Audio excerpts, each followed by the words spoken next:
उद्धव ठाकरेंच्या शिवसेनेने अजित पवारांच्या राष्ट्रवादी काँग्रेस गटाला मोठा धक्का दिला आहे। पैठणचे राष्ट्रवादी पक्षाचे नेते दत्ता गोरडे यांनी आज उद्धव ठाकरेंच्या शिवसेनेत जाहीर प्रवेश केला आहे। दत्ता गोरडे यांच्या पक्षप्रवेशाने अजित पवारांच्या राष्ट्रवादीसाठी मोठा धक्का मानला जात आहे। मातोश्रीवर हा पक्षप्रवेश पार पडला। दरम्यान यानंतर उद्धव ठाकरेंनी मातोश्री बाहेर जमलेल्या कार्यकर्त्यांशी संवाद साधला। ते म्हणाले की मी गेले 4 दिवस महाराष्ट्राच्या किनारपट्टीवर फिरत होतो।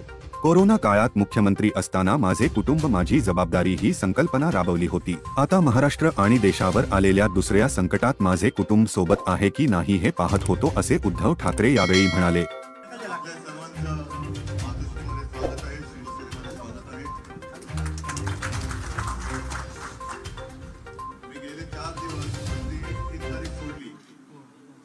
महाराष्ट्राच्या किनारपट्टीवरती कुटुंब संवाद म्हणून फिरत होतो, कारण मला पाहायचं होतं की मी लढतोय। कोरोना काळामध्ये मी मुख्यमंत्री असताना माझे कुटुंब माझी जबाबदारी ही एक संकल्पना राबवली होती।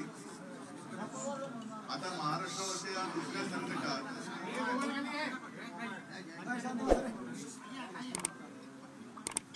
महाराष्ट्रावरती आलेल्या आणि देशावरती आलेल्या दुसऱ्या संकटात माझं कुटुंब माझ्या सोबत आहे की नाही हे मी महाराष्ट्रात फिरून पाहतो आहे।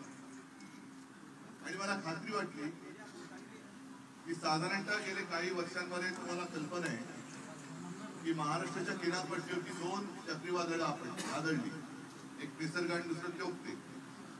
पण 4 दिवसात मला दिसलं की एक वेगळं भगवं वादळ जे आता दिल्लीच्या तख्तावरती आदळणार आणि हुकुमशाहीची तिरफाड करणार आहे।